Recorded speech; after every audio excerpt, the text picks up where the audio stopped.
Hello and good morning. I had an amazing weekend this past weekend. Even though it was rainy, I had some great quality time with my daughter, Brooklyn. My husband had a friend in town, so we had some quality girl time. And we got season passes, my girlfriends and I, as a nice little holiday gift to each other. Season passes to the Broadway series at our local theater, which I'm sorry, I've done Broadway, New York. Multiple times I've seen productions there, downtown Chicago, multiple productions, and our local theater, which is gorgeous. You'd think you were in, a big city, is insanity. They are amazing. So anyways, it's our little treat as moms together to do something other than going out to dinner and drinks and talking about our kids the whole time. So, but anyways, my point of mentioning that is we saw Newsies, which I've never seen the movie, the Disney movie, nor have I seen the musical either. So Newsies was this past Sunday. And one of the quotes by one of the main characters, her name's Catherine Plummer. She's the daughter of John Pulitzer, who is part of the Newsies production.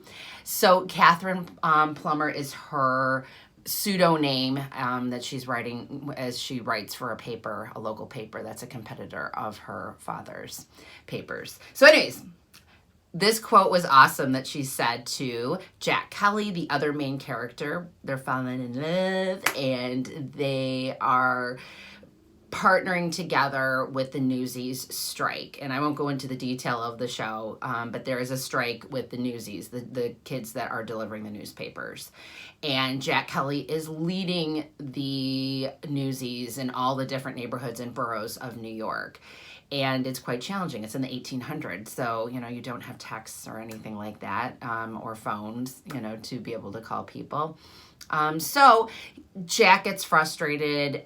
He's got a strong personality and feels like he needs to take on the world on his own. Yes, the Newsies are going with him and he's gathering the group, but he is independent to a fault and doing things on his own. And Catherine pretty much shouts at him. Being boss doesn't mean you have all the answers, just the brains to recognize the right one when you hear it.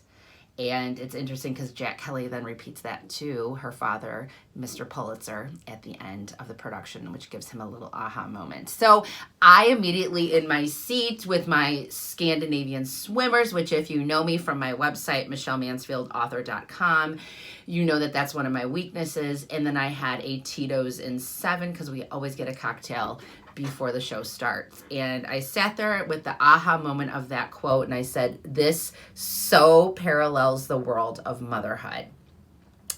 And I am guilty of this quote. Being boss doesn't mean you have to have all the answers, just the brains to recognize the right one when you hear it.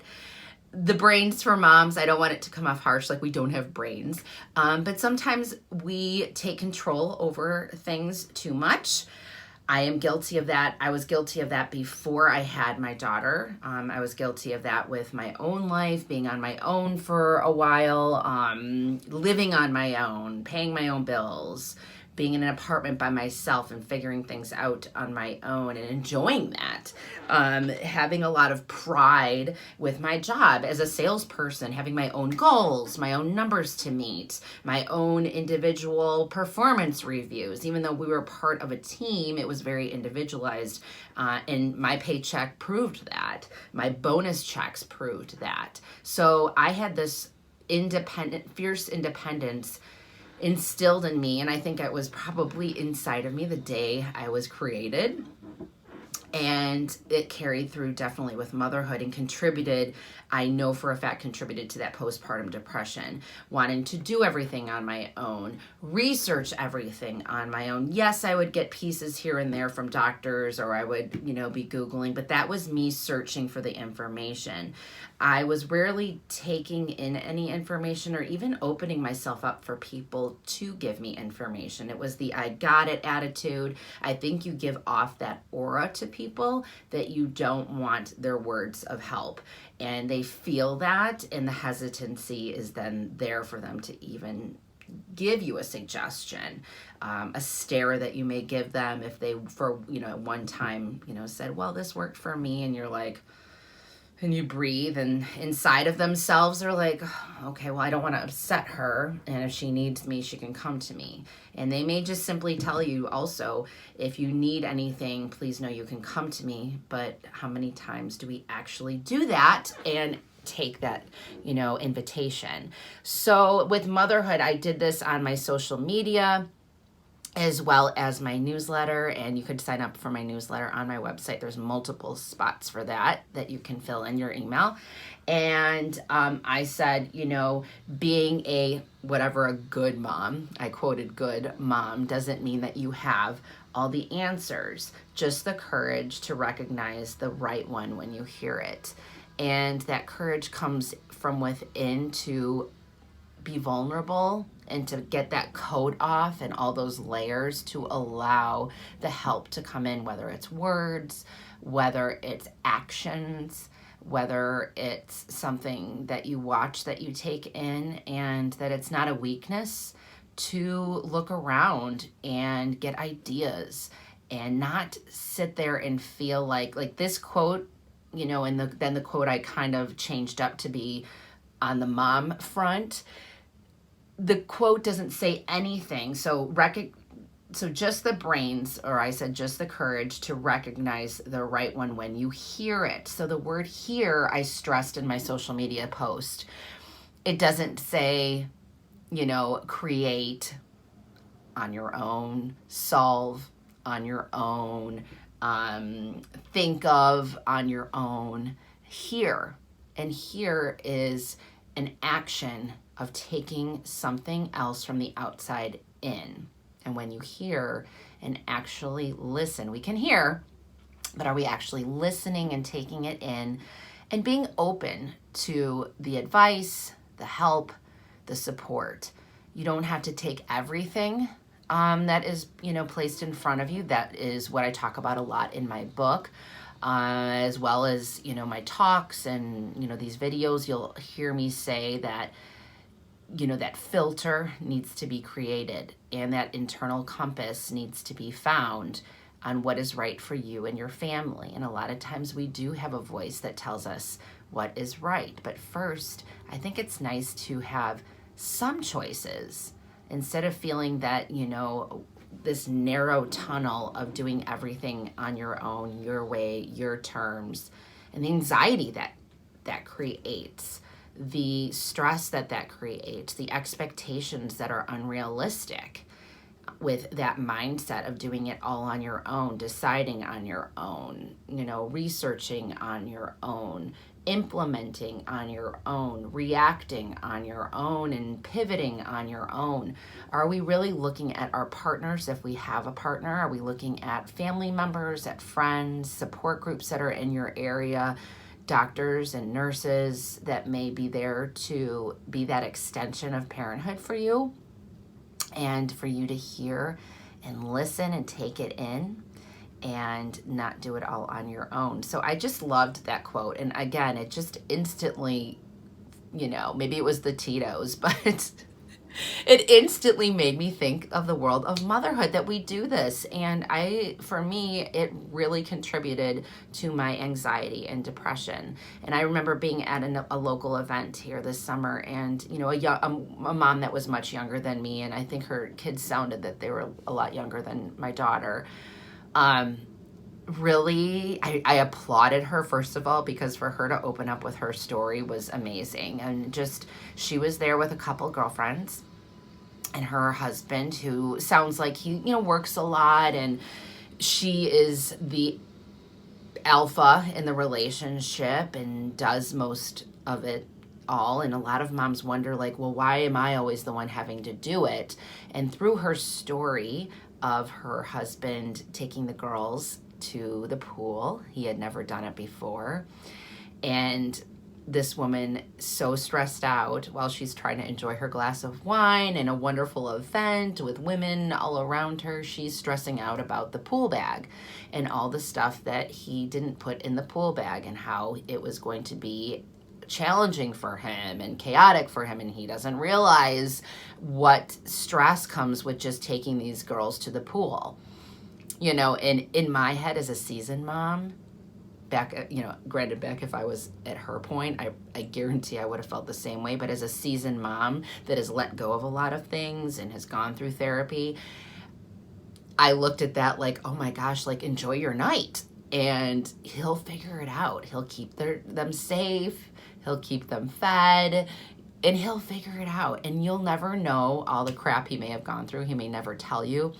And she sat there and she's like, I am just looking forward to when he gets back to tell me, like, hey, this is hard. And it's, you know, through her words and her stories, she not only wanted to be validated as a, you know, huge part of these girls' lives and how much she does, and have her husband realize that with one simple trip to the pool, which they won't realize it. I'm just going to tell you that.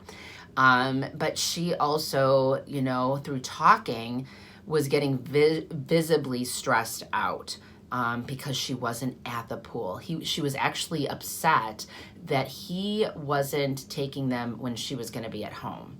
And we couldn't understand what that had to do with anything, but her feelings are valid. She, you know, was told by the therapist that was there to enjoy her night, that the girls will be fine, and that the control thing, it can take over, and that anxiety is created. You know, she laughed at herself and just, I think she knew, you know, based on people's questions and statements and reactions that, you know, she was, you know, it was, you know, being created inside of her mind, this whole situation. But I sat there and I'm like, I even said, I'm like, honey, I have been there. I have controlled the food. I've controlled the sunscreen. I've controlled the bug spray. I've controlled the research on this, the apps, the type of diapers, the type of lotion, the type of shampoo, her bedtime. I mean, like, I'm going on and I'm realizing how ridiculous it was. And how much pressure that is upon us. How much I didn't reach out to other people and let them take it on. I was on Google a lot. I wasn't even in the books I was in. It was mostly Google and apps, random Facebook group here and there I'd pull information from. But I was my own little researcher. It was a full-time job. And a good boss delegates. A good boss takes in ideas from their team and is the ultimate decision maker at times. Sometimes, you know, that is just the role we play. But how can you get a team going and build strength from there versus isolating yourself in that office with the door closed? Because if you've worked in that corporate world or any type of world where you have a boss, when that boss is closed off and makes all the decisions on their own, think of how that feels as a member of that team. You don't feel part of it. And you eventually give up and just kind of do your own thing. So a lot of times, you know, the husband, the partner, the spouse will stop asking and just assume that you're going to do it. And then you're in that world of, why do I have to do everything on my own? Why doesn't he or she ever help me? Sometimes we've created that and we don't realize that. So in closing, I'm going to close this up.